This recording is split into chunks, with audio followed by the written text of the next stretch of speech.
Welcome to Ford Ram and Goal. The season's over. Tom Brady's over. Kim and Kanye are over. But we're going to keep on rolling. So grab a glass, put the game on mute, and take a listen. Let's do this.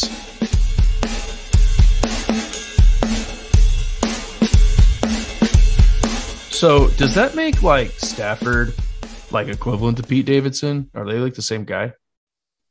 Are you saying that Kanye is the Detroit Lions of the relationship? Yeah, I think that checks out. Sounds about right. What does that make for AJ? The University of Georgia. All right. Welcome to Fourth Dram and Goal. As you can hear, we've already got into it. We're excited. Our brain is moving. We're rocking and rolling. So let's grab a drink and let's get going. We're going to talk Super Bowl recap. We're going to talk halftime shows. We're going to talk whiskey. We're going to talk ryes. We're going to talk whiskey and ryes. So grab a glass and let's listen up to me and my boy Dick. So Dick, do what you do. Hit him with the socials. Let him know the websites. Let him know all the good stuff. All right. So Drammers, of course, as always, make sure to follow some of our social media accounts. We got fourthdramagold.com, our Instagram at fourthdram, and then Facebook, of course, fourthdram and gold, spelled out ANDGOAL. And don't forget to tell your friends about us. Make sure you're liking, subscribing, and following us on all your favorite podcasts and video streaming apps to include Spotify, YouTube, Apple, Google, Audible, CastBox, et cetera. Likely, if you're listening to us there, we're there. If you find another streaming platform that we're not on, send us an email at fourthdramagole@gmail.com so we know we can make sure we get our stuff on there.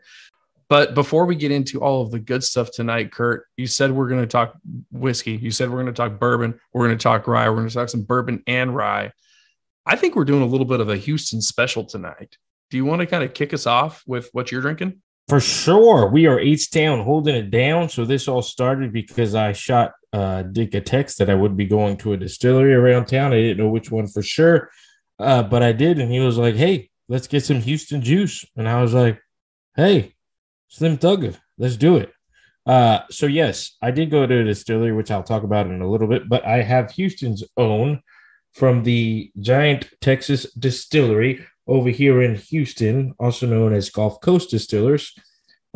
Giant Bourbon Whiskey, small batch, 95 proof, American oak, right here in Houston.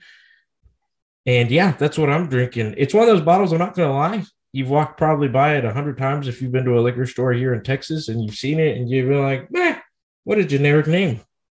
Well, today I'm giving it a try because I actually got to see the behind the scenes of where it's made and what it's like. And I'm excited to give it a try. So I got to ask you, when you were driving over there, were you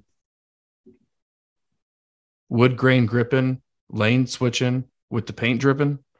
With that candy paint dripping? There you go. That's what you got me on that. No, I was not. I've actually been listening to Kendrick Lamar and Tupac and Biggie since the Sunday halftime show. Been reliving my past quite a bit. What about yourself? What have you been listening to? Little Dirk Bentley lately? Lately? Greatly, I have not been listening to that. Actually been listening to a lot of like throwback early 2000s alternative rock. No, like Green Day. Arms wide open. No. Green Day, Weezer, Fall Out Boy. No Creed. Not Creed, yeah. AKA the greatest rock band ever. Hey, I used to be a big fan of Creed, and then I realized they're a Christian band, and people made fun of me, and I was like, "Wow, it's still good." Sing like this. Were they always Christian? I don't think they were always Christian. I don't know. I don't Christian, really. You can't rock out. No, I just don't discriminate, but a bunch of other people did. You what? I said I don't discriminate, but a bunch of other people did. So, I think you're the only one there. I don't remember anybody, but okay. Let's talk about Nickelback now. Oh, that's a good one. All right. What about you, my friend? I think you have a familiar friend of mine that I fell in love with last year. Yeah, I don't know. I'm sorry I didn't call you back, man. I think he's just preferring it over here now. So I am drinking. I don't know what that means. You said you're hanging out with a good friend of mine who I fell in love with a year ago. Oh, okay. Yeah. Right. You're saying the bottle. Yes. My friend. Yes. Hasn't called you back. I'm sorry about that. He's hanging out with me now. You've got to explain the jokes. It's not that funny. Okay. Moving on. Yeah. So the friend that hasn't called you back, Whitmeyer's, I'm actually drinking their bourbon and rye. So I'll call it a BouRye. I don't know if that's a High West like patented term, but it really rolls off the tongue. So that's what I'm going to call it. BouRye. This is batch C44. Comes in at 110 proof. Their original batch is like 1 and 2 or like that 112, 113 proof. So I think they've probably got it down pat now. And the fact that they're calling it a C, I'm assuming they're doing something very similar to the Elijah Craig barrel proof lineup, where they've gotten like Alpha, Bravo, and Charlie lineup throughout the year. One thing I found out, I don't know if you had seen this or we talked about this previously, but the rye is actually, it says distilled in Indiana, so I think we can assume it's an MGP product. And the bourbon, they distill some of it there in Houston, but they also mix in a little Kentucky. Now, as we get into this, I'm just going to give a little bit of guesswork here. I'm going to best bet this is a Barton bourbon, but I'm not sure because it hasn't been stated anywhere I can find it. But if anybody knows out there for sure, feel free to let us know, give us some feedback. But that's just what I'm picking up, what it's laying down. All right. I like that. I think we've talked about this on the episodes that I've tasted it. I think I've done it twice, and I knew it was MGP, and I knew the whiskey was made there in Houston. And one of the guys at Specs may have told me where the bourbon was coming from, but either way, it's only like a handful of places, either Barton or Heaven Hill or maybe Four Roses, but it's really rare that they sell off some of their stuff. Maybe. So, all right. So we've got an idea of what we're drinking tonight. We'll give you a review of what those are going to taste like and our overall thoughts and feedback on them as we get through the episode. But let's go ahead and get into our second dram, Kurt. All right. And so second dram, let's talk about the headlines.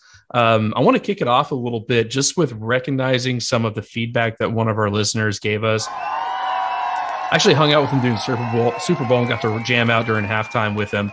But he got a good point. He was listening to our 40th episode.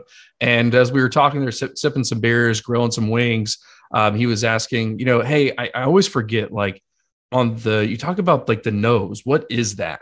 And then you talk about like the taste, but you call it something else. It's like, yeah, the palate. He's like, can you just explain that to me a little bit? So I got into the differences between the two. And then it kind of talked about how do we set up and how do we really lay out our podcast. So for our new listeners and for our old listeners, I just wanted to do like a high level review of how we set this podcast up. And based off of his feedback, I'm going to add something to the website on really just kind of laying this format out to give a little bit more insight into how we have these conversations, Kurt. But obviously, the first dram we just got out of is our bullshit session. We come in here, we kind of tell you what we're talking about, give us our intro, and then really just kind of BS a little bit about what's going on in our life. But the second dram, Kurt, we talk about typically headlines and like recent news, but I want you to kind of give a briefing on what you consider the nose of the whiskey. So, yeah, the second dram, as you said, is our big headline. So, like, what's taking over the news today? Of course, it would be the Super Bowl. So that's what we're going to lead off with in our second dram. The nose of the whiskey is just simply what it is. You're putting that nose in that glass, preferably a snifter of some sort or a Glen, and you're just taking that big waft in and seeing what you get.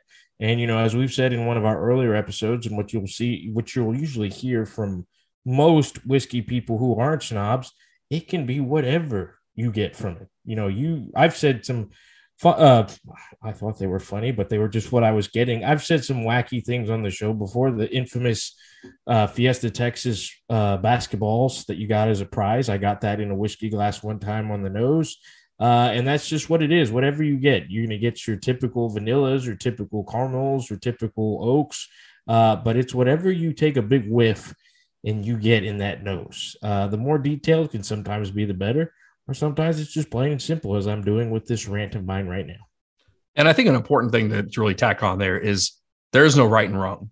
There's common and there's uncommon, but everybody's nose, even pre and post COVID, is set up differently than the next guy next to him. So I love that kind of breakdown you give there. And you're thinking about the basketballs. I believe that was what was that? There was a cask finish. What was that? That was the Black Ridge rum cask, I believe. port cast. Port cast finish. Yep, that's right. That's right. It did have a very high rubber nose and even like a rubber tire taste to it that I ended up enjoying. Yeah, it grew on you after a while. Yeah, I remember that. Did. Yeah. And then we get into our third dram after that. And that's really like our first, like just say big topic of the episode. Typically we try to make that something special, to Kurt's point, like the Super Bowl or, our Super Bowl preview, for example, or if we're going on a trip together or something to that point, that we'll kind of highlight here. And then we'll give you our palate. And Kurt, I'll let you give the honors of kind of describing what the palate means. So as with your nose in the glass, it's whatever you taste in the glass. I mean, some people are going to be extreme. They're going to wash it around. They're going to take several sips. They have their open nose, open mouth breathing methods, breathe out, whatever they do. You're not going to fight one wrong. You're not going to find one right. You're going to, as long as you're not Mr.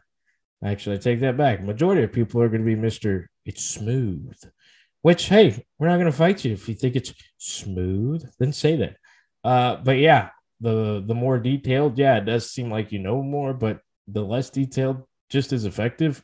Very common palates, very common tastes among whiskey palates. Same thing, vanilla, oak. It's just whatever you're tasting is what the palate is. Just spell it correctly, please. Yeah. Yeah, because we made that mistake a few times. My favorite palate note of all time is when Kurt and I first started doing this, and he would talk about the Texas funk, the grassiness to it. And I think we matured a little bit beyond that, but I still like to call back the Texas funk. It's like a corny sweetness, almost like straight from the earth taste. But if you get that in a lot of Texas whiskeys, don't worry, you're not doing it wrong. It's just something you got to mature and you learn to describe it a little bit better over time. After that, we'll drink with whiskey newbies and they will straight up say this tastes like rubbing alcohol. I mean, it's just whatever you taste and whatever floats your boat. Right on. And so after that, we get into our fourth dram, right? Our fourth dram is just another big topic that we're discussing for the night. And then after that, we really just give an overall rating. So we take our nose, we take our palate, and then we say, you know what? This is our overall rating. And to talk a little bit about that rating, we used to do like this 1 through 10 scale when we first started doing this. And I felt that really missed a lot of like the nuance. So we actually graduated to this process of it's basically F, like the worst thing you would never drink again, through A+, like they should make this the only whiskey that's ever made. And we give you our ratings on both the nose for each one of those grades, as well as the palate. And then the fourth dram is just really talking about overall, what would you grade this? Where would you rack and stack it? What you've known, your palate that you've seen out there, the feedback that you've received from others. And then we get into a little bit of like, hey, is this worth to buy it? Or should we sample at a bar? Or we should wait for someone to bring it over on a whiskey night. And really just kind of talk about the overall thoughts of the whiskey and, see if it's something we'd recommend to a friend. After that, we get across the goal line. So when we get across the goal line, that's where we give our soon to be patented closeout. And then the cannot be repeated, cannot be mimicked, cannot be reproduced quote of the episode by Kurt, and close you out and send you on your way to hopefully have another glass and drink on, Drammers.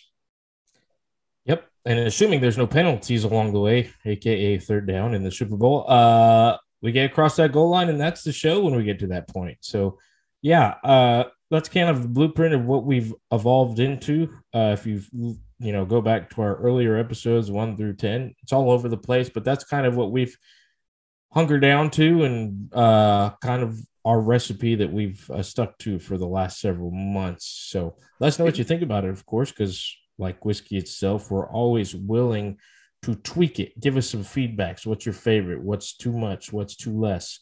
And so forth.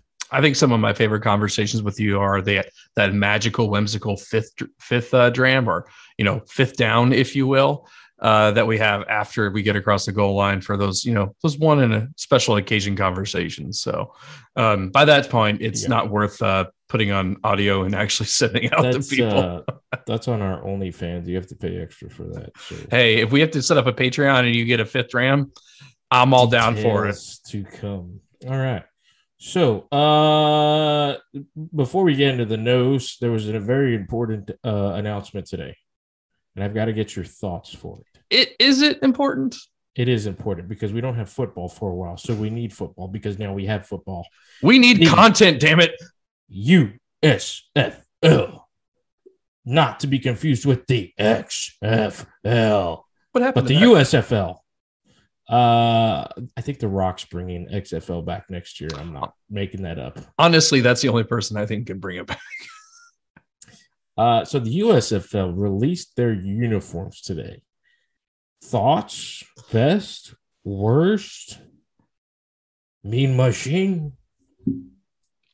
I mean, we were talking about this a little bit before the show, and you made a couple really good points that I hadn't really considered. A lot of these are historic teams, right, from the original USFL, and you've got to take that into account.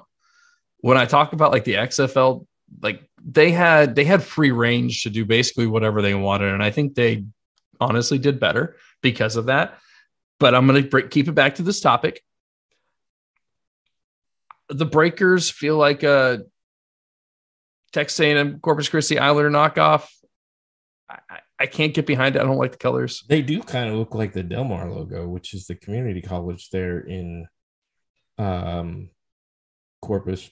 I like the Breakers. I actually like that one more than the others. And like you said, these are historical teams but come on, I think the Arena League 3 has done a better job at uniforms than what they did here at the USFL. I mean, I get it. They're sticking to, the Gamblers, it's hard to mess up Black's uniforms. No, you can't mess it up. I mean, black and red is a beautiful color set. I literally just bought a truck that's black with red accents because it's amazing. I'm wearing a headset that is black and red. Yeah, they're in the middle. I do think the Breakers and the Stars had the winning bunch. The Bandits look like a who had the worst.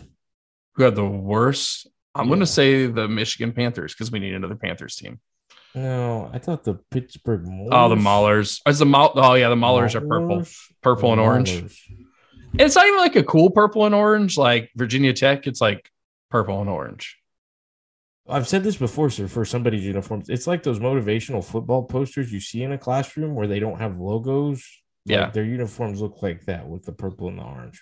I think these look like a great combination, and I say great sarcastically, of the European League that we used to have in the early 2000s crossed with everybody that the Washington Sentinels will played in the replacements.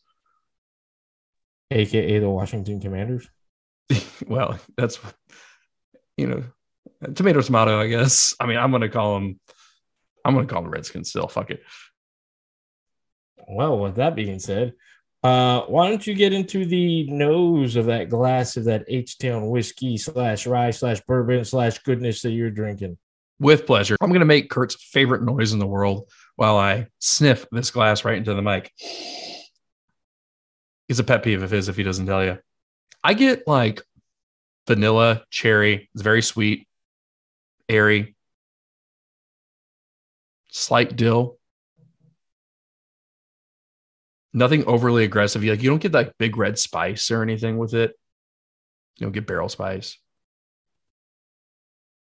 Yeah, honey, vanilla, cherry, dill. That's what I get. So, Kurt, that's what I'm getting. What about you, man? So, as soon as you walk into Gulf Coast Distilleries / Giant Texas Distilleries, you're hit with that corn.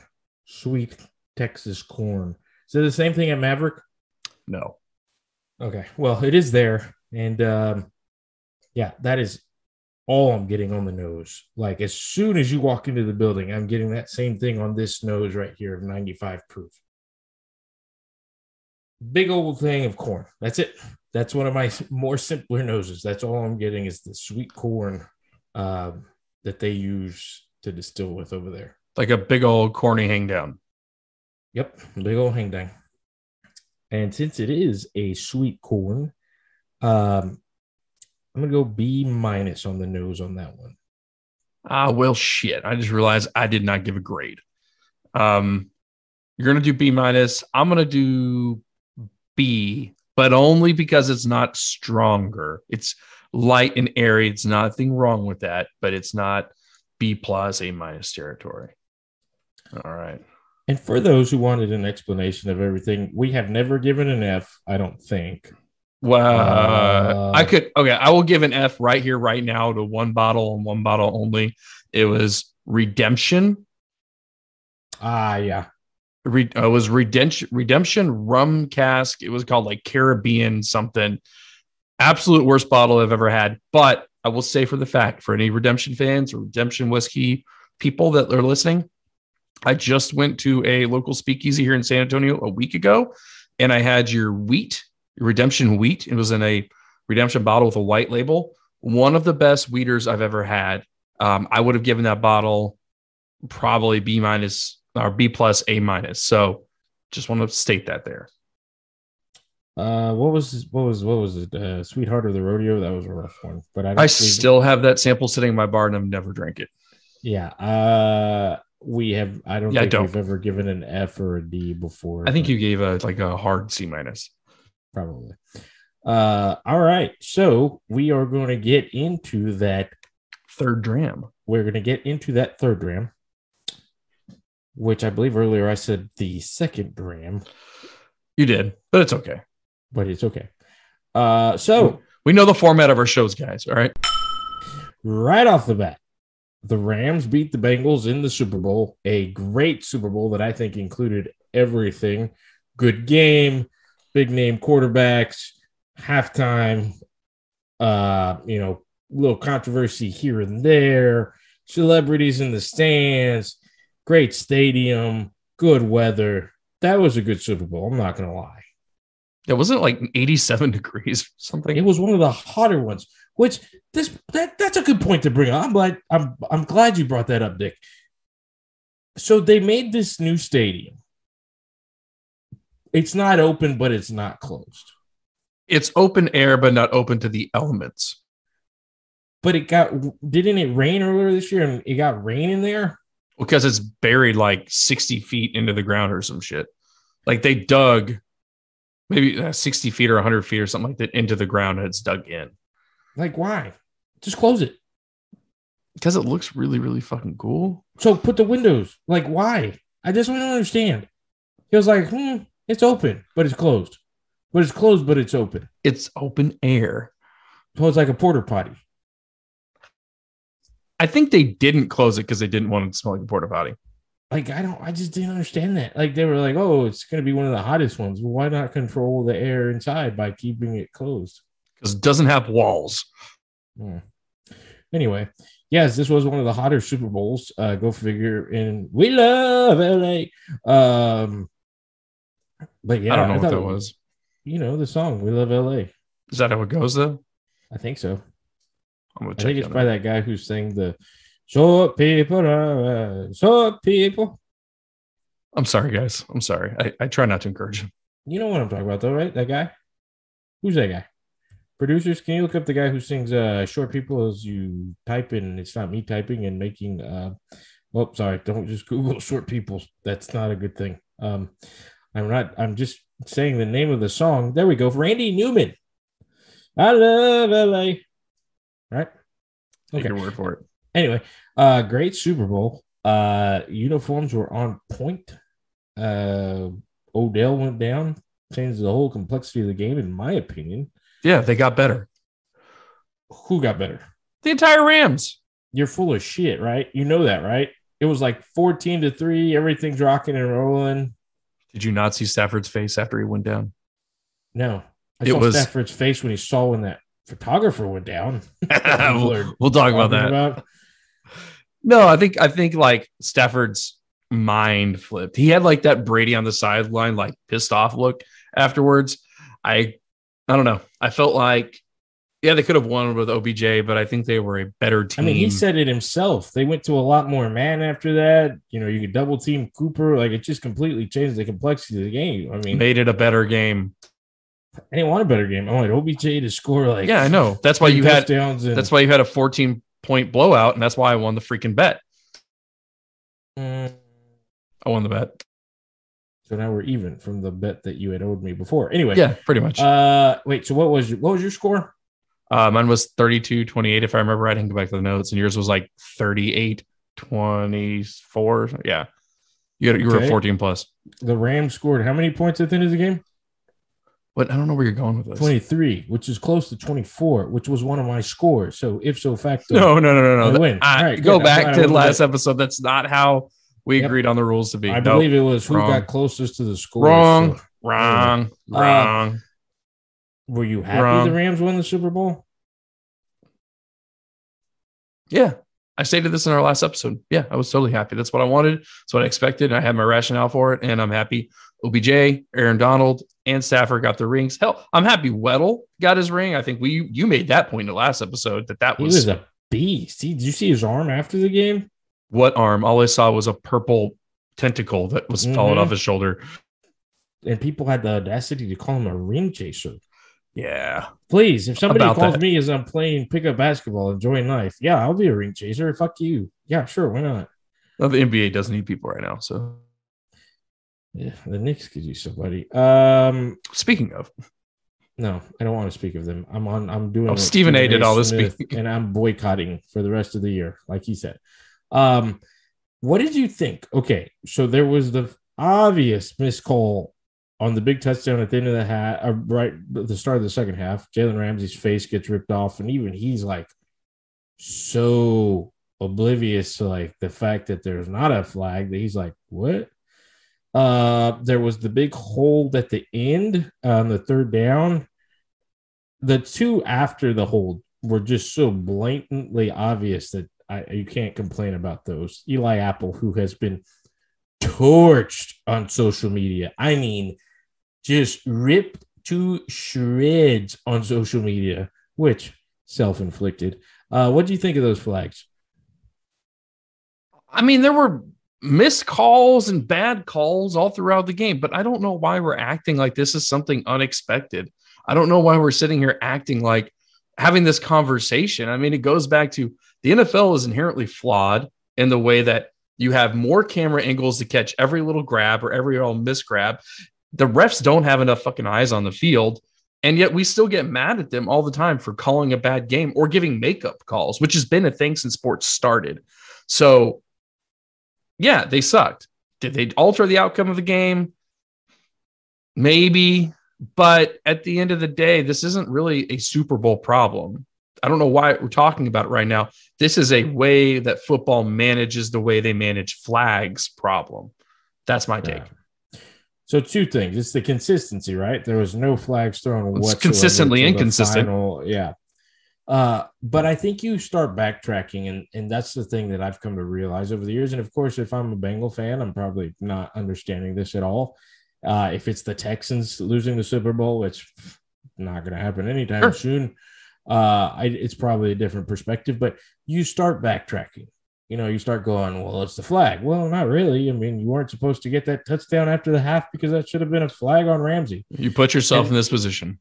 Yeah, and then you have the whole, like, control your own destiny. I believe, correct me if I'm wrong, I believe the Bengals got the ball back 2 times at least, maybe 3 up by 4 that they could have put the game away. Like, they had the game in their hands. They go down, they score another touchdown, or at least a field goal.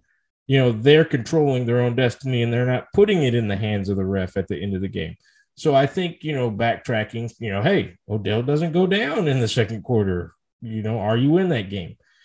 So I don't put a lot on that flag. There's, you know, it obviously was a controversial call because was it holding? I thought his arm was around him. Some people were like, no way, not at all whatsoever, not even close. And I'm like, seen worse called.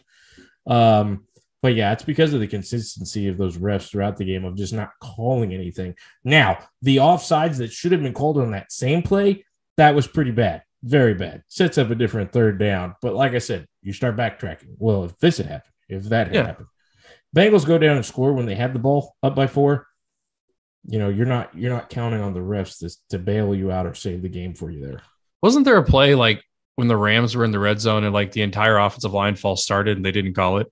It's the one I just said. It was on that third down penalty. Yeah. It was on the penalty of holding should not have happened because there should have been an offsides on the entire Los Angeles Rams team. Yeah, I agree with you. I mean, I think forever there's always going to be this conversation about what should be a penalty, what shouldn't be a penalty, how bad the refs were. I just go back to like simple question here. Why can't we review penalties? We review targeting. Like the precedent set. So I think they tried that last year. They tried that with the pass interference challenges, and just it was such the ratio of none of them getting overturned, even the ones that were just so bad that they were like, okay, we're not gonna do this anymore. Like this is then you can't just like quit doing it. Like there has to be some sort of solve here. There's a solution.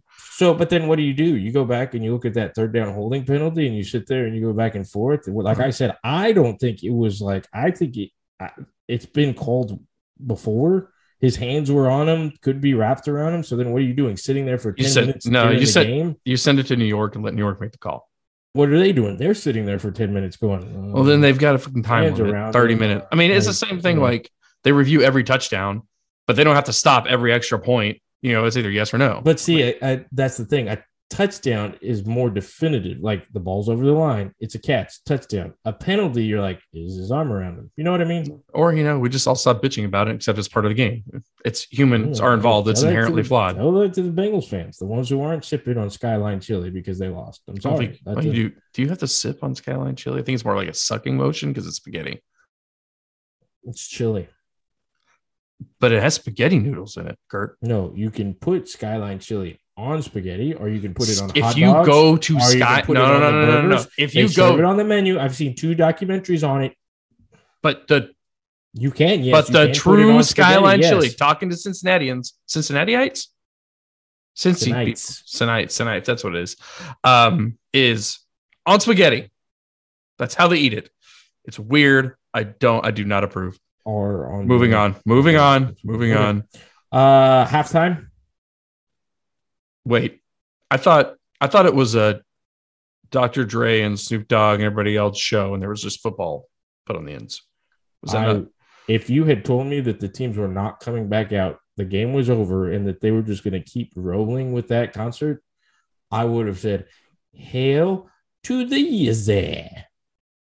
How much did you love dollar bill hanging upside down? Okay, so I'm going to step up for my boy 50. First off, so pumped when I saw him. Second off, you too have changed over a 15-year course.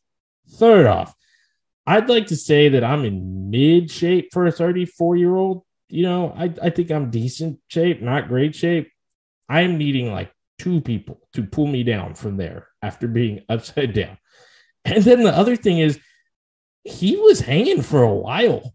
Like go to the edge of your bed, roll backwards, and just hang out there for a little bit and see how your head feels. But yeah, 50 got a lot of hate. Not as much as Eli Apple did online, but he got some hate. Did you see the meme though of 50 compared to Bizarre from D12 hanging upside down? And 50 was sharing that. He retweeted it. He was like, "What the fuck? Who made this?" No, that was the. And it's hard to pick. If Eminem gets one more song, it's perfect. Yeah, I love Kendrick Lamar. I knew that he was being underplayed the whole time. So when he came out, that may have been as pumped as I got for the whole thing. Like, I just forget how much I love Kendrick Lamar. And I've been listening to him all week since then. Yeah, Eminem.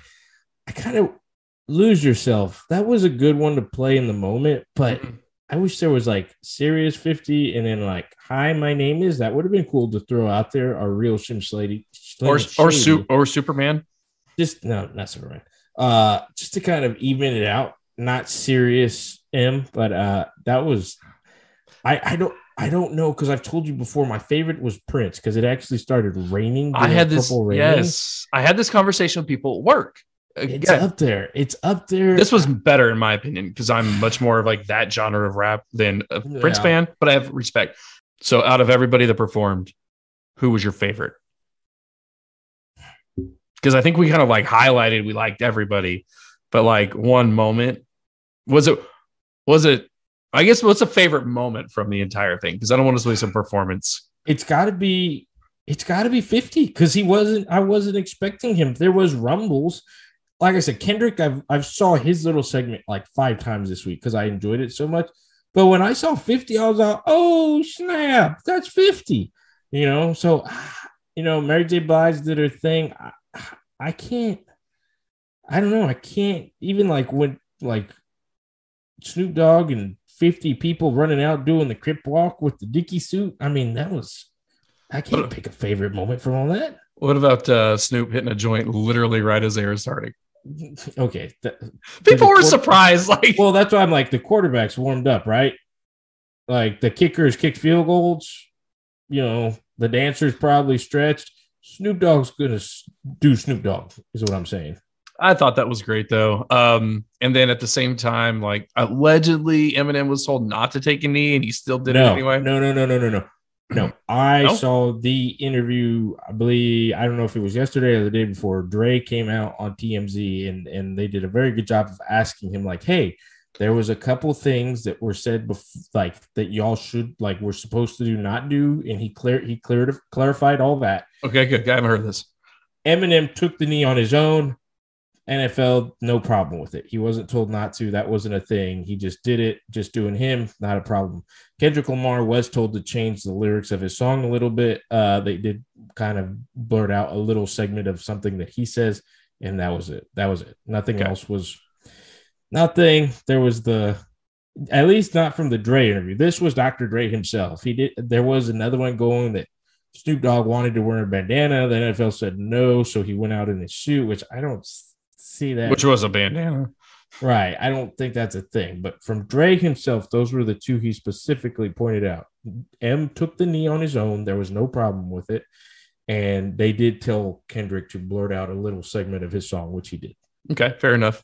People making a big to-do about nothing. So that was my next question, is we've had this conversation even after last Super Bowl of, I think after last Super Bowl halftime, we are like, get us someone we care about. Like, I want to see, we can go back to that, listen. But there's going to be always these internet haters, internet trolls, whatever it may be. Like, I can't believe you put these people, go on there, crotch grabbing and all this other shit. Like, we did see that. I mean, we knew it was going to happen. Not as much. So last year it was a lot just because simply people did not know who The Weeknd was. Yeah. Still a great show. I mean, he's not my cup of tea most of the time, but he put on a good show. You had that one person. It was funny that they showed a commercial of him right afterwards here in Texas, but you had that one person like, they should put George Strait on the halftime show. Like, he's the king.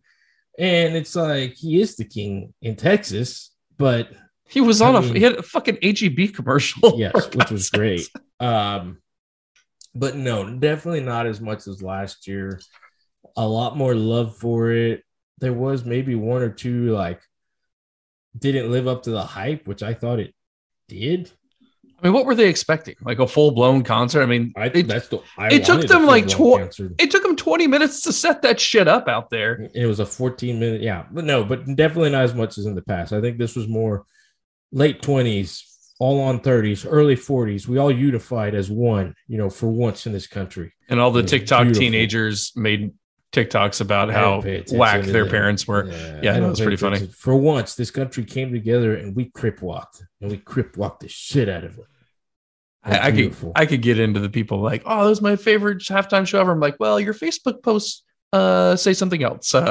Hypocritical much. I want George Strait. I'm sorry, the King of Broken Hearts at halftime just doesn't do the same justice. Great singer, but yeah. So, can they repeat? The Rams, can they repeat? I'm gonna give my answer, and I'm gonna say no, but I want to give my rationale.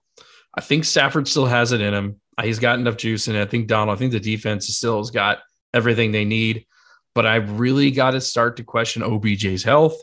Number one. And number two, we see this year after year after year, someone has a breakout season, and Cooper Kupp had a season like no other. I don't think anybody's going to repeat that season. And I really don't think Cup's going to repeat that season, specifically because it's going to take someone's going to figure it out how to actually effectively defend him on a consistent basis. It may not be the first game, it may not be the fifth game, but give people enough games, give these D coordinators, they've done some amazing stuff in the past. They're going to figure out how to, I don't want to say shut him down, but limit his effectiveness. And let's be honest, at least in my opinion, he's the X factor for that team. I just don't know if they have that same oomph to get through the playoff push. I think they'll make the playoffs and do well, but I think someone else may dethrone them. And it's going to be an AFC team. Maybe it's in their Super Bowl and they fall in the face, but I don't think they're going to be able to win the Super Bowl. I agree. And I've talked about this before. It is just so damn hard to repeat in the NFL. Like, it just does not happen often unless you're Tom freaking Brady. Seattle, run the ball. Don't repeat. Kansas City, 4 AFC championships in a row. Pat Mahomes, it's just hard to repeat. I don't know if I don't think he'll be playing next year with that torn ACL. And I don't know if he'll be back with the Rams. The Rams could easily bring in somebody else. You start doing things like signing people to lower contracts, kind of like what the Buccaneers did to keep it all together this year. And look at that. Yep. Didn't repeat. Maybe they bring in another stud wide receiver to where you can't double team Cooper. But it's just so hard to repeat. I don't think they repeat just because of odds. I think they compete in the NFC. I think they're the team to take down until otherwise, like the Bucs were this year. Depending on who the Bucs get behind center, there's already rumblings that a man by the name of Deshaun Watson wants to go to the Bucs, would certainly be a decent quarterback for them. Another quarterback by the name of Aaron Rodgers, who split with his fiance today, by the way. Yeah. Talk about a rough year. If he stays in Green Bay, it's just tough. So I won't put them as repeating. I will definitely say they could have repeat success. Sounds like McVay and Donald from that little, parade, which everyone's a little toasty by that time, said they were going to repeat. But yeah, I'm more concerned about Cincinnati. They had a couple things fall their way this year. Tennessee, for what they were inconsistent at times this year. They got blown out by teams they shouldn't have. They lost to Houston. They were inconsistent. So them losing to Cincinnati was not a surprise. Kansas City, bad first start, good second half of the season, but still lost to Cincinnati. Inconsistency. There was enough inconsistency in the AFC this year for a team like Cincinnati to squeak through. I don't know if after a year of Josh Allen putting things together a little bit more, I don't know if they're back where they were at this time next year. I'm more worried about Cincinnati than I am Los Angeles. I think those are fair points. I think out of everything you said right there, though, like the question I have most is, with the possible Watson to Tampa thing is, who's going to be lining up behind Watson? Is it going to be Fournette? Is it going to be Jones? I don't know. Or is it going to be, some masseuse? I'm not sure. I don't think anybody knows. Well, it could be the same thing for Brady. If you have Evans out there, you have Godwin coming back healthy. Depending on what Gronk does, Fournette was a big part of the offense. But if you got those guys to throw to, you can put a half-decent guy back there and you'll be okay. And then you have a guy by the name of Deshaun Watson who could do some running on his own. You fucked up my entire joke. We got to talk about it because it was all over the news today. You judging Stafford at all for watching the photographer fall down, who did break her spine, by the way? Oh, shit. I didn't know that. Kind of doing the, oh, shit, walking away. So first off, didn't know she broke her spine. Second off, didn't know how far she fell. So there was an assumption it was like off a bleacher, so maybe 3 feet or so. I don't know. And I texted you this, and I still stand by it because I know myself. Sober me's like, dude, what the fuck? Like, you should have gone and tried to help her. Come on, man. But Dick, that level of Stafford drunk giving the speech and taking a pull out of the bottle, probably would have like bent over laughing, pointing, and then turned around and walked away. So I can't say I'm better than Stafford that drunk at all, but did not know she broke her spine. That sucks. I'm really that sucks, but still kind of funny. I mean, hazards of the job. I think it makes me appreciate Matt Stafford more because we've all been at that point where we're no good to anybody. No, much he would have done more damage if he went in an emergency. So when the body tells you, "Oh shit," like you go, he told his wife, like, handle that. That's his like. I am no good in this situation. Something has happened that needs like some attention, and I'm not the guy to do it right now. So I'm not judging him too much. Yes, he jugged tequila. I mean, all this and that. He's not driving. He's not being a like Vegas Raider at the moment. So I'm not going to hold too much to him. Or, like Camara and like getting in a fight and beating someone half to death. So I have not gotten enough details on that to chime in. I just saw a picture of the person's face allegedly, and it was not good. It was not good. Vegas, man. Vegas. Yes. What happens in Vegas doesn't stay in Vegas anymore. Maybe when they were like, should we put a franchise in Vegas and do things like the Pro Bowl there? I wouldn't even talk about the Pro Bowl. What a two-hand touch sack of shit. I didn't watch it. I did not watch. I can't even see. I chimed in. I didn't tune in. Something else was on at the time that I had no interest whatsoever. I'm pretty sure you were watching like League of the Americas or something. Probably. All right. So Stafford, can't blame him. I think he's getting a lot of bullshit flack. I don't think it's worth it.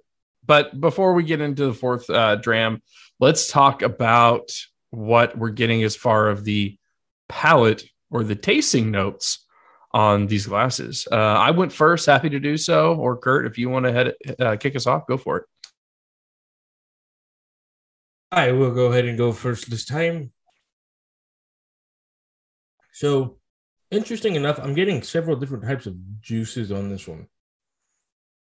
I'm getting an apple juice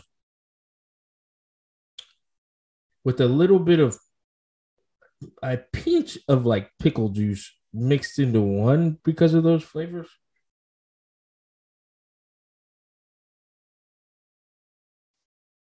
And then a heavy dose of that corn again. And not necessarily a 95 proof burn, more like a 105 burn.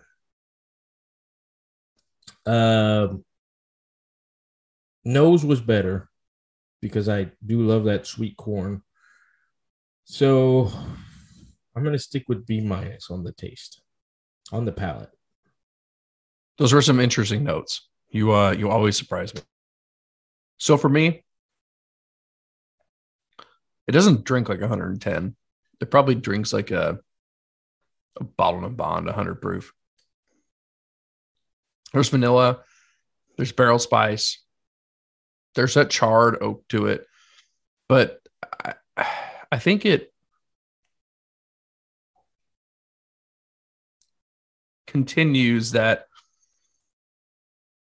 I don't want to say underwhelm. It's like a underpunch. Like it doesn't punch you as hard as it seems to want to. There's cherry, there's classic bourbon flavors there. I think what surprises me the most that you don't get on the nose, that you get on the palate, is that rye spice, though. Like it really comes through right here. It goes to the back of the palate, kind of gives you that like tingly, nummy feeling all the way over, and then you get the flavor kick right in the back of the palate. It's enjoyable, definitely enjoyable. I think if I was to put a grade on this, it would probably be a solid B.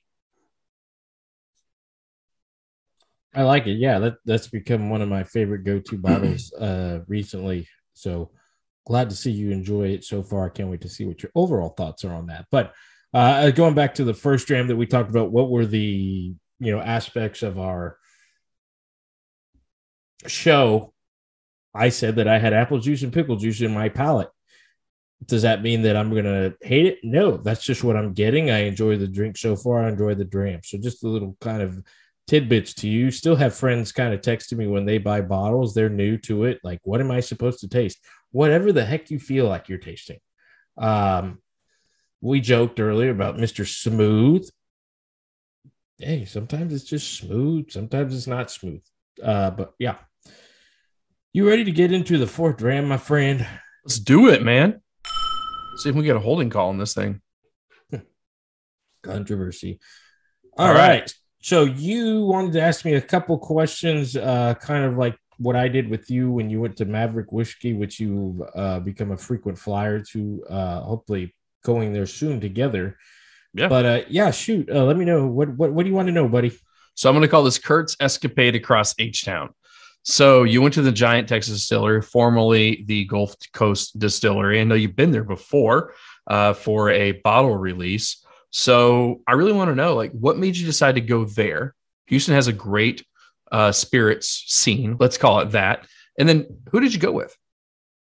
So I'll set the day up for you. I went with my lovely wife, of course, usually the ones who are by our side most of the time. I had a day off from work. I didn't have to work in the Texans front office today. They took the day off. So we kind of made a plan. It's always food and drink. They just opened up. What they did is they took an old post office and they turned it into a food market, essentially. Nice. In downtown Houston called The Post. And I believe it's growing because it's still like only 1/3 of the building is being used. And they had some neat stuff in there. If you go to their Instagram, you see their stairway. You have a skyline. What do they call it? A skylawn on top of the building, grass that you could walk around and see all the big downtown buildings. So we got a quick bite to eat there. And by quick bite, I mean, we tried like 3 different places in there. We got some sushi. I got some hot chicken. We got some ice cream. It was all good stuff. So the Giant Texas Distillery was roughly 10 minutes from there. And of course, if you're in downtown Houston or any other downtown metropolitan area, you don't want to do too much driving. So location was convenient, not too far. My wife had seen a picture of their tasting room on Instagram and she was like, "Hey, have you seen this?" And I was like, "I've actually been there." So she wanted to go there. Whitmeyer's was definitely, it's on the list to go to, but the reason we didn't go to that one was because of timing. We needed to be somewhere by a certain time and they don't open till like 3. So we didn't go there. We went to the Giant Texas Distillery nearby. Cool place. Wife got to check it out. So that's why I went there. So I know you've been there before. What were your wife's first impressions? Or what were your combined first impressions? So that's a great question because this was one of the first times that she's gone to a place like this with me. So when she was walking in, she was like, "Oh, wow." Because if you look at our Instagram, you'll see the pictures of the barrels and, the pot stills and all that. Yeah. She had never seen that. So she walked in and she was like, "Oh, this is the real deal." And I was like, "Oh yeah, this is it. Like they make everything here." And then the cool thing is it's like in an old factory that they were telling me was built like in 1945 or something. So, it's funny because we're driving over there and I'm singing to myself, "Woke up this morning, bought myself a gun." Cause like you're going through like buildings, downtown factories. And then all of a sudden you take a right into this distillery, which looks like a factory. But yeah, she was like, "Oh, this is the real deal." And then the tasting room is just, photogenic and perfect. So she was like, "This is awesome." So yeah, she thought it was great. Not to derail, but what a great call to one of the better Super Bowl commercials of this year. Oh, dude, I cried. I'm not gonna lie. Like I had no, I don't know. I was numb. You got the feels. You got the feels. I want this to be a show so bad, and I was like, "This would be a great show." They would ruin it. No, Meadow takes over law. She gets the gangsters out of jail and handles their crimes. Like, holy hell! Like that would be. All right. Well, why don't you write the screenplay, and I'm sure someone will pick it up. No, somebody put that on Twitter. I'm just stealing it, but that would be a great idea. Hopefully, someone's writing a screenplay. All right. So then I got to ask, you called out the Instagram photos. Like, so that was a great shot of your wife wearing our 4th Dram hat as you're walking in. That was a great little intro shot you took there. Saw a couple shots of what you saw a couple pictures of some of the drinks you had while you were there. Looked like an old fashioned, and it looked like you also got some of the 6-year rye that they just put out, the goat. Yeah. So started with the Prideful Goat. That was the one that I was, knew I was going to get as soon as I got there. Shout out TB. Yeah. It was very good. Good little dram and reasonably priced. I think the bottle itself is like 65, but I got a $9 dram. That was Not bad. really good. That goes back to what we're saying. Don't always buy a bottle, go to a place, enjoy, pay, $9. And then I did have an old fashioned with their Giant Bourbon, which was very, very good. They used like a brown sugar in it, I believe. I could be completely wrong, but just from looking at the class, we had a great, great, great bartender who did a good job. Was really cool with us. Let me try a couple of things when I was like, oh, I'm going back and forth. She's like, well, try it first. They had wine. The wife enjoyed some wine. They also had the Tejas beer. Have you ever had that? No. Yeah. So they had Tejas beer. I had a lager. They had a coffee porter. So yeah, I tried a couple things, and we did they brew that in house? They did, yes, because they use their own coffee in there. Perfect. Which is a whole. I mean, they have everything because they have a cognac, they have a Blue Bonnet gin that I've had before that's very good, and I'm not a gin guy. They make the Longhorn whiskey, which I had a sample of, which was good. The rye Longhorn, and then they have their bourbon, which is the Giant. And then they also have Hillcrest, Hill something. I didn't get that. I will next time. But yeah, and then we topped it all off with some delicious loaded fries, and it was just a really good job, really good. Like, the other picture that I posted is I'm wearing the hat backwards, looking out at the city, on their little patio. How many Insta shots did it take you to get that one right there that you posted? I think the wife got that in two because she's just way better at it than me. She takes her time, puts the filters. I'm just like, take the fucking picture. Aren't you just the photogenic little Insta thought?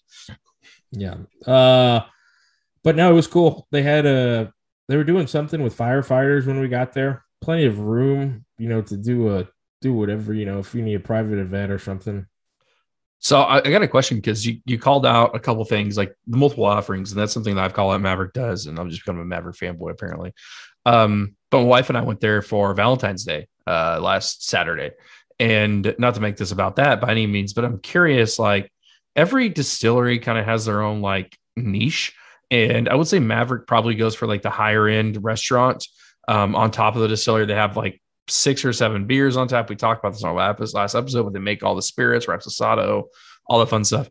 The food, though, is this more like what kind of food is this? If you had to put a descriptor in there, like what's the price point? Fancy bar food. Tacos. I've had their Korean chicken tacos there at the tasting I went to, and they were delicious. 15 bucks. I mean, it's a fancier bar food. Okay, cool. All right.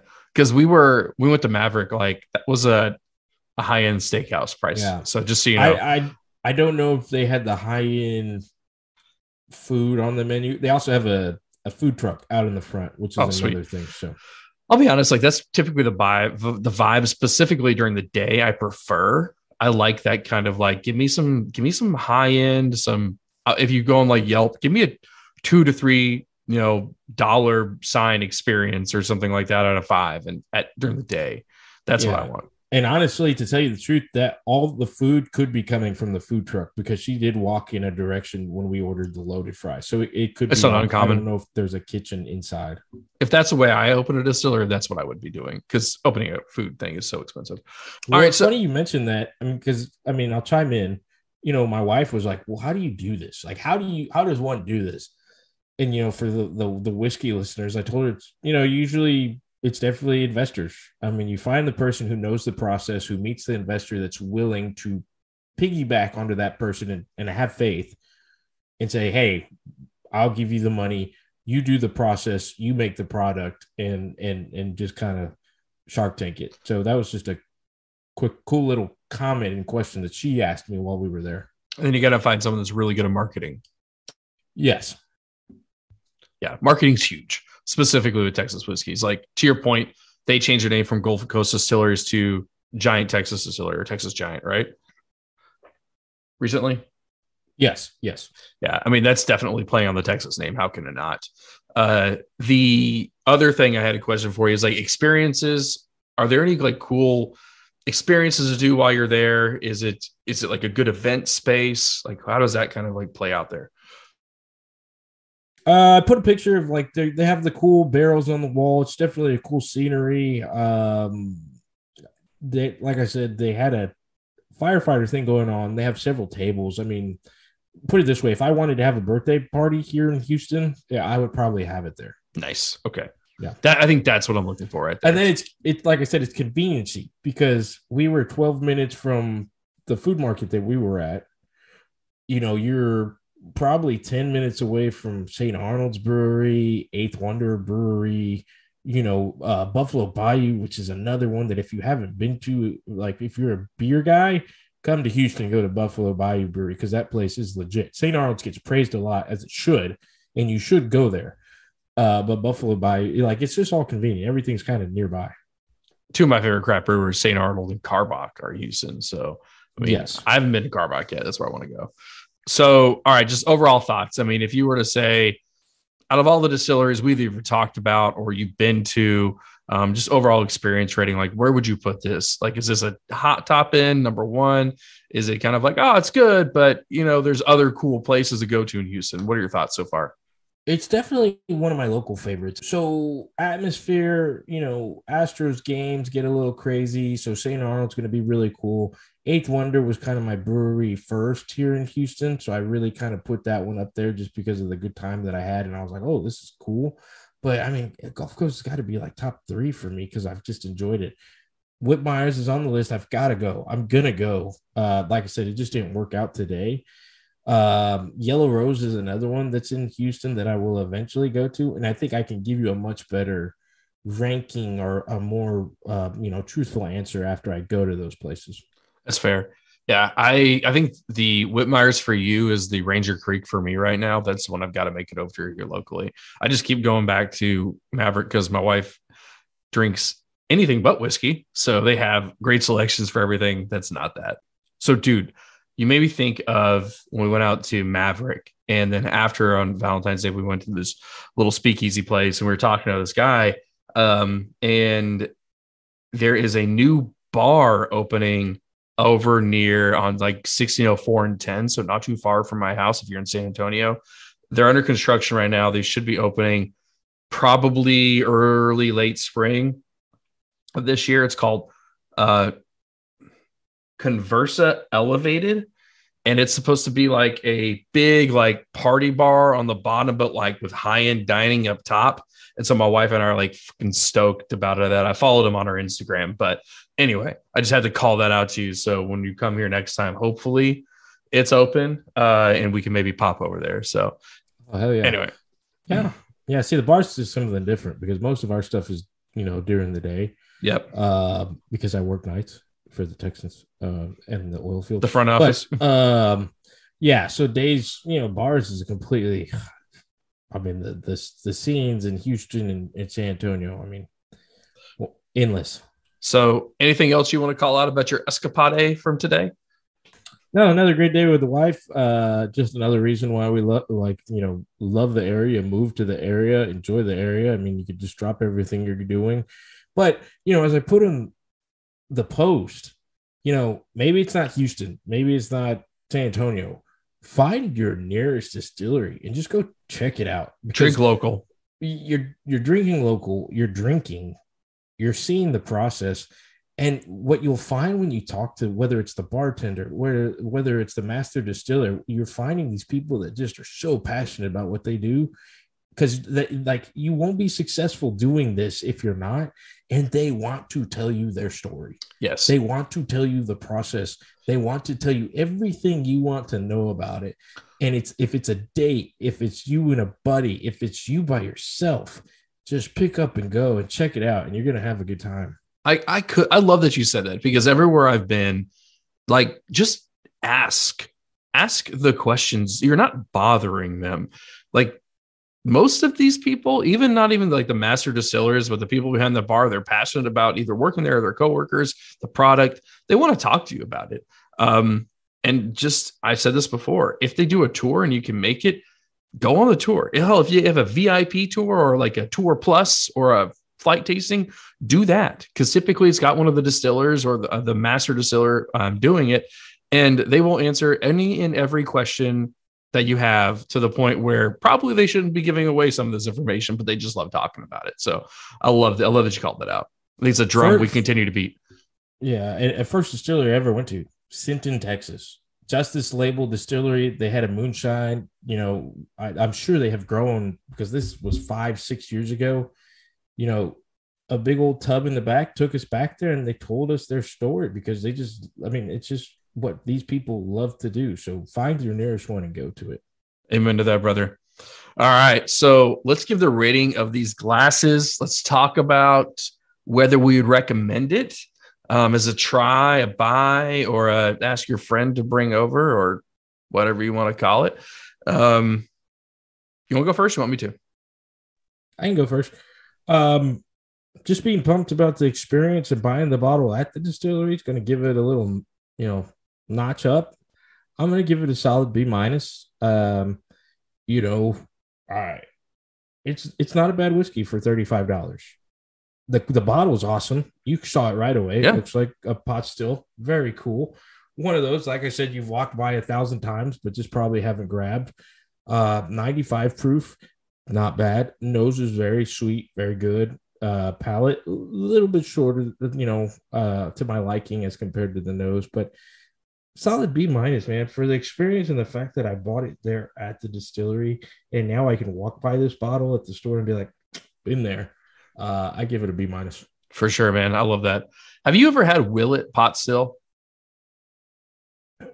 Maybe at your house.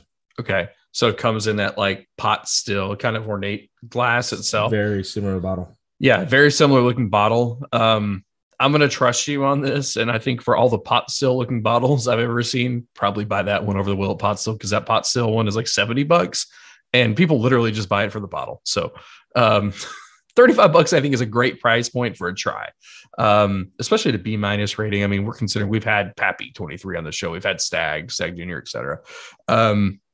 We haven't had Pappy 23 on this podcast, but we've had it. So for me, I love bourbon. I love rye. Like, I think when you can marry the two together, it's almost this unique experience. And that's why I like the term BouRye. I don't think you put it against bourbon. I don't think you put it against rye. It's got to be in its own lane. The only other BouRye I've ever had was High West BouRye, and they don't make it anymore. If you ever see it, have it. It's very unique. It's got like the sweetness and the very inviting smells of your typical bourbon flavors, but it's got that rye spice. Typically in the palate is where it hits you. So it's a very unique experience. What I'm going to give Whitmeyer's a lot of credit for is they took 3 whiskeys here and blended them together and found something that's drinkable, not just drinkable, but good. This for me is going to be like a B+, because it makes you feel all warm and fuzzy inside. I think this is a great campfire whiskey, in my opinion, because it doesn't hit you too hard. Oh, that's a perfect explanation of it. I like it smells good to just sniff on, but when you hit it, it's got that nice little spice burn down the back of it. Great whiskey. So B+, the price point, I think it was $38. Totally a buy, from my opinion. You see it, grab it. What was proof again? 110, but it doesn't smell or drink like smell. Yeah. It doesn't nose or drink like that. So I think that's where it kind of, gives you that little, So like I said, just to summarize, B+. Good stuff. I agree with it. Glad you tried that bottle. Glad we did a little Houston showdown. Love my city. Maybe a San Antonio one will be next. Maybe a Dallas one. Maybe we've done Austin. Still Austin. That was good. Yeah, but we haven't matched up. We're back to Texas, man. We just keep going back to Texas. Scotland, and we said, well, I think it ties into our theme this year with the Texas barbecue and things like that, and which is coming up. Dude, that is less than a month away. So pumped. All right. Well, let's get over that goal line. Let's do it. So we talked about our Super Bowl recap. The season is over, but we're going to keep on trucking. Episodes may be a little less frequent now that football season is over, but we've got football with the USFL. We've got basketball, college basketball, the tournament. We've got good stuff. So we'll be around. We're going to try some things. we'll wait to surprise our listeners with that. We've had some back and forth about putting our faces on YouTube, so we've come up with a solution that we'd like to try out on the next episode, and we'll see what you think about it. But Dick, before we close out, definitely hit him with the rest of our social media information, please. Yeah. So Drammers, just to recap, of course, our website, fortdramofgold.com. So we can find all the cool information, including our Instagram posts, a little bit about Kurt and I, where we're from, what we do. I'm going to be making some updates there based off some feedback. I think it just goes to show you, give us feedback. We listen. We want to hear. We want to make this a better product for you. This experience that we're building right here, it's not just for Kurt and I to sit here and bullshit and drink, although that's how it started. We're really trying to curtail it to be something that you enjoy listening to and you enjoy reading and looking at. Flip side of that is if you want to follow us for at Fourth Dram on our Instagram is the best place to do so. We do have Facebook as well at Fourth Dram and Goal.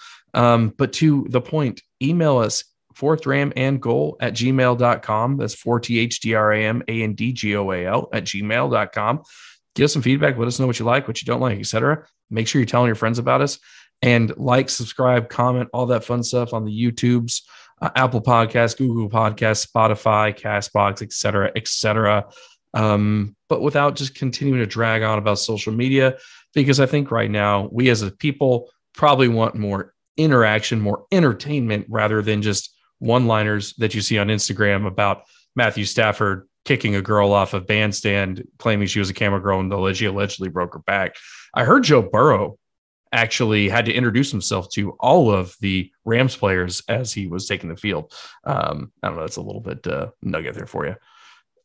Kurt, can you give us the quote of the episode? I sure can. So to close the football season, we've got to go with a Mr. Football himself, the great coach, Bill Walsh, the Super Bowl winning coach, who once said, concentrate on what will produce results rather than on the results, the process rather than the prize. So enjoy the ride, focus on the journey, and don't always just focus on the end of the ride. All right. Like the great man said himself, Bill Walsh, listen to him and to the next snap and the next ram. As Rip Wheeler said, let's take it to the train station.